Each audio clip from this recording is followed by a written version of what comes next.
Bonjour tout le monde, je suis Amine, expert comptable du cabinet Xio et aujourd'hui on va parler du bilan comptable, que ce soit pour une activité e-commerce ou toute activité, mais on va surtout se concentrer un peu plus sur les activités en ligne d'e-commerce et vous parler de quelles sont exactement les taxes et impôts et cotisations à payer pour un bilan de fin d'année.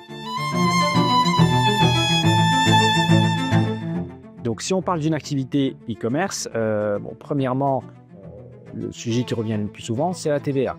Encore une fois, la TVA, qu'est-ce que c'est? La TVA, ce n'est pas une taxe que le vendeur, vous en tant que vendeur, payez, mais c'est une taxe que le consommateur paye. Donc tout le monde paye de la TVA. En achetant une simple baguette de pain au supermarché, on paye déjà de la TVA. Donc tous les vendeurs collectent la TVA auprès du consommateur. Donc c'est le consommateur qui supporte cette TVA-là. Donc il va rajouter le pourcentage le plus commun, c'est 20% sur le prix d'achat hors taxe. Et vous, en tant que vendeur, vous ne faites que le relais entre le consommateur et les impôts pour collecter cette TVA-là que vous avez rajoutée en plus sur votre prix et la reverser à l'État sur les différentes déclarations de TVA qui sont possibles de faire, qu'on a évoquées sur de précédentes vidéos. Donc la TVA, vous avez plusieurs régimes de TVA. Vous avez le régime de franchise en base qui vous exonère de TVA jusqu'à un certain seuil. Vous n'avez pas le droit de la déduire sur vos achats, mais vous ne la collectez pas non plus sur vos ventes. Par contre, quand on fait une activité d'e-commerce, c'est assez compliqué de mettre en place le régime de la franchise en base parce qu'il y a plusieurs conditions en plus du seuil des ventes. C'est par exemple quand vous dépassez, quand vous faites de l'importation, vous devez être en régime TVA mensuel. Quand vous faites des acquisitions intracommunautaires, il faudra auto-liquider la TVA intracommunautaire, etc., etc. On ne va pas trop détailler ce sujet-là parce que ce n'est pas le sujet de la vidéo, mais gardez-les en tête qu'il y a une possibilité, au cas par cas, de voir s'il y a une possibilité d'être en régime de franchise en base. Donc déjà, ça peut être un gros soulagement pour les vendeurs e-commerce parce qu'ils ne vont pas collecter la TVA sur leurs ventes, malgré qu'ils n'ont pas la possibilité de déduire. La plupart du temps, la TVA collectée sur les ventes est supérieure à la TVA sur les achats. Donc ça, c'est pour la TVA, c'est 20% et c'est à payer soit par mois, soit par trimestre, soit par année, en fonction de votre régime. Donc ça, c'est la première taxe à payer. La deuxième taxe à payer, on va parler d'impôt sur les sociétés. Donc imaginons que vous êtes en impôt sur les sociétés, donc le bilan de fin d'année, il sert à quoi? À calculer le bénéfice ou le déficit, donc on va appeler ça le résultat de la société. Si c'est un bénéfice, vous payez 15% jusqu'à 42 500 de résultat et 25% sur le bénéfice qui dépasse.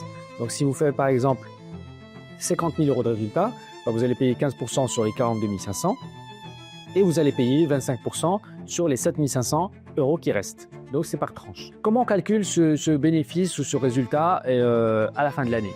On prend tous vos chiffres d'affaires hors taxe de l'année, donc toutes vos ventes hors taxe sans prendre en compte la TVA, toutes vos charges hors taxe. Donc charges, ça peut être les frais de vos sites internet. Si vous êtes vendeur d'un exemple sur Amazon, ça peut être vos frais de publicité Amazon, vos frais de stockage, achat de marchandises, votre salaire en lui-même, etc., etc. Donc on prend le total de votre chiffre d'affaires hors taxe, moins le total de vos charges hors taxe pour simplifier et ça donne votre bénéfice de fin d'année. Sur ce bénéfice-là, on va venir calculer l'impôt sur les sociétés. Cette notion d'impôt sur les sociétés rejoint la notion de TVA. Pourquoi? Parce que là, comme vous avez dû remarquer, on a parlé en chiffres hors taxe. Pourquoi on n'a pas calculé en TTC? Parce que la TVA, ce n'est pas quelque chose qui rentre dans le calcul de votre bénéfice. La TVA ne doit jamais rentrer soit dans le calcul de votre marge, donc vous, déjà en interne, pour savoir si votre activité est rentable ou pas, vous ne devez jamais calculer sur le TTC. Donc, si vous vendez un produit à 24 € TTC sur votre site internet, votre prix hors taxe sur lequel votre marge est calculée, c'est les 20 € hors taxe.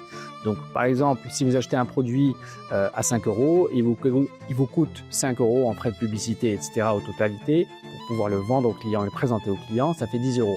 Si vous voulez gagner 10 € sur ce produit-là, il ne faudra pas le vendre à 20 € TTC, mais 20 € hors taxe. Et sur ces 20 € hors taxe, on rajoute le taux de TVA qui, la majorité du temps, est de 20%, mais il peut aussi être à 5,5 par exemple. Pour certains produits sur le marché, il n'y en a pas beaucoup, mais il y a certains produits qui sont à 5,5. Donc c'est pour ça qu'il est très important de comprendre cette notion de TVA et de notion de TTC hors taxe. Quand je fais le point avec des clients, surtout de nouveaux clients, parce que quand ils sont clients du cabinet, on les forme au fur et à mesure et ils maîtrisent ces aspects-là. Mais quand on intègre un premier client au cabinet, on lui fait une sorte de formation pour qu'il comprenne bien les notions très importantes que pour moi, tout dirigeant de société doit maîtriser. Parce que même si vous avez un expert comptable qui fait votre comptabilité, il est très important pour le suivi de votre rentabilité de bien comprendre ces notions-là, comptables et fiscales. Donc TVA, il faut faire attention à la TVA et ne pas la compter ni dans votre gain, ni dans votre bénéfice, ni dans votre marge. Et c'est quelque chose qui doit être totalement transparent. On prend d'ici et on donne ici. Ça, c'est pour la TVA. Et pour l'IS, encore une fois, il y a énormément de charges qui peuvent entrer. Toutes les charges, en fait, qui constituent des charges professionnelles. Donc, comme j'ai dit, achat de marchandises, publicité, etc., mais aussi votre salaire. Donc, quand vous versez un salaire sur votre société, le salaire plus les charges sociales que vous payez sur ce salaire-là sont des charges déductibles. Donc, ça veut dire qu'à la fin de l'année, le bénéfice peut être de zéro, j'ai un exemple, mais du fait que ça ne veut pas dire que votre activité n'est pas rentable, mais ça veut dire que, par exemple, tout le reste du bénéfice, vous l'avez pris en salaire. Donc là, on va passer au point suivant qui rejoint celui-là, c'est par rapport aux cotisations sociales par rapport à votre salaire. Donc, quand on est entrepreneur, on peut être assimilé à 2 régimes sociaux. Soit vous êtes assimilé salarié quand vous êtes en SAS, soit vous êtes travailleur non salarié quand vous êtes en SARL par exemple, mais encore une fois, je ne rentre pas dans les détails, mais c'est vraiment pour simplifier.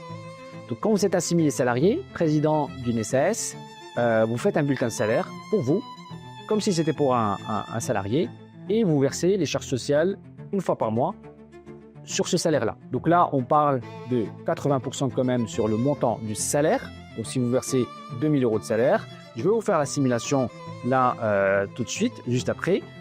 Pour par exemple un entrepreneur qui commence et il veut se verser 2 000 € de salaire, en SAS, combien ça lui coûte, et en SARL, combien ça lui coûte. Donc on va commencer par la SASU.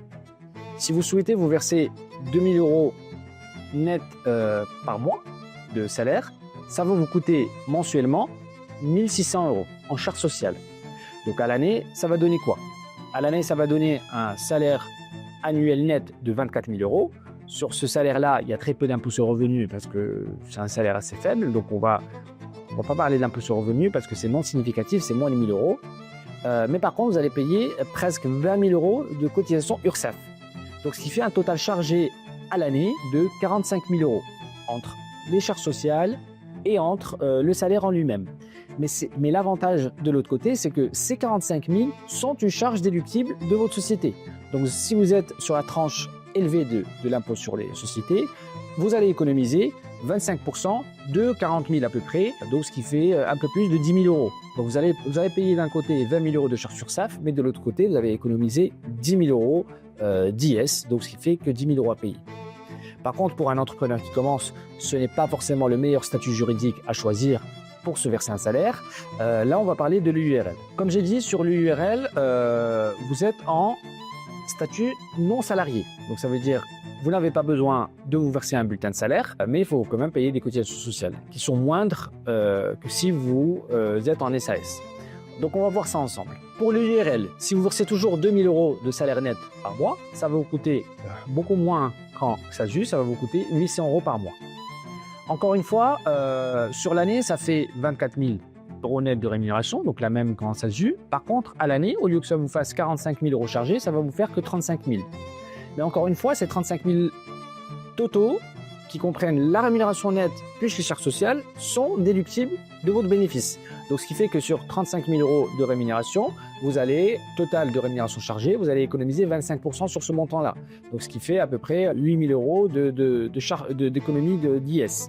Donc 8 000 € si on compare avec les charges sociales que vous avez payées de 10 000 €, donc ça ne va vous coûter au final que 2 000 € grosso modo à l'année. Donc il faut bien comprendre ces aspects-là. Pourquoi? Parce que déjà, certains, ça permet de ne pas les freiner dans leur croissance ou dans le fait de se verser une rémunération. Parce que quand j'explique ça à des entrepreneurs, surtout qui commencent, ils disent que finalement, oui, effectivement, il y a cette nuance-là qui change tout. Parce que s'il n'y avait pas cette économie d'IS et je ne me verse pas de salaire, effectivement, je ne paye pas de cotisation sur le salaire, mais de l'autre côté, je paye plus d'IS. Donc ces notions-là sont importantes. C'est pour ça que la proximité et le conseil de votre expert comptable est très importante pour discuter de ces sujets-là. Donc ça, on a parlé du coup des cotisations sociales. Il y a d'autres taxes qui peuvent se rajouter. Il y a la CFE qu'on paye annuellement, mais ça, c'est pas grand-chose. Si vous êtes à Paris ou domicile à Paris, on parle de 70 € à l'année. Donc, c'est pas ça qui va changer le bénéfice de votre structure ou autre. Mais les taxes les plus importantes et les impôts les plus importants, c'est TVA, impôt sur les sociétés, aux cotisations quand on se prend un salaire. Donc, j'espère que vous avez un peu compris la nuance globale de ce qu'on paye dans un business en ligne et un business e-commerce en taxes et en cotisations sociales et en impôts. Chose très importante que je vais réitérer, la TVA ne vous appartient pas. Il faudra calculer sur votre marge sur le montant hors taxe uniquement. Et bonne nouvelle, la majorité des e-commerçants sont quand même rentables, même en se versant un salaire. La nuance, c'est qu'il faut choisir le bon régime fiscal, le bon statut juridique par rapport à votre situation personnelle à vous et pas en fonction de l'activité. C'est-à-dire, ce n'est pas beaucoup qui m'appellent, qui me disent en e-commerce quel statut juridique choisir.